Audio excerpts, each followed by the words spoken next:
से देखते हैं इस एलिगेशन को, क्या कुछ कहना चाहेंगे?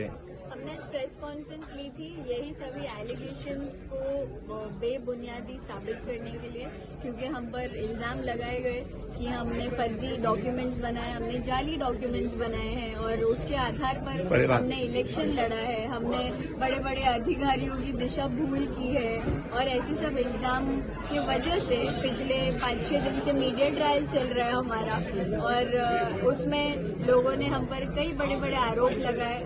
हमको नॉट रीचेबल करार दिया, हमको फरार करार दिया कि हम भाग गए हैं। तो ऐसे सब एलिगेशन जब लगते हैं और आप जब खुद पर्सनली ग्राउंड लेवल पर एसआईआर का काम कर रहे हो, आरटीई का काम कर रहे हो, टीएमसी हॉस्पिटल में विजिट्स कर रहे हो, पर्सनली जब आप ये सब कर रहे हो लेकिन मीडिया पे आपके बारे में ये सब चलाया जा रहा है, तो कहीं ना कहीं आप एज अ ह्यूमन पहले तो शॉक में रहते हो कि ये सब कैसे, क्या हो रहा है और क्यों हो रहा है, झूठ कैसे फैलाया जा रहा है। तो वो शॉक को अब्जॉर्ब करने में 1-2 दिन लगता है और फिर उसके बाद में, क्योंकि हम संविधान को मानने वाले लोग हैं, हम देश के न्याय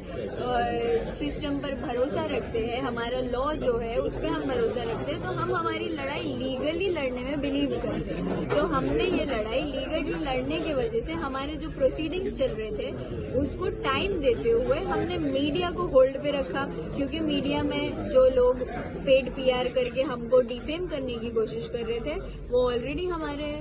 न्यूज मीडिया में चला रहे थे। तो आज ये कॉन्फ्रेंस बहुत जरूरी थी लोगों को गलत साबित करने के लिए, जो हमने आज इसलिए ली है। एक आखिरी सवाल, सदर शेख का नगर सेवक पद धोखे में, ऐसी टैगलाइन चलाई गई, क्या सदर शेख का सच्ची में नगर सेवक पद धोखे में आ सकता है या आपके पास सच्ची में कास्ट सर्टिफिकेट के जो डॉक्यूमेंट जो जरूरी थे वो आप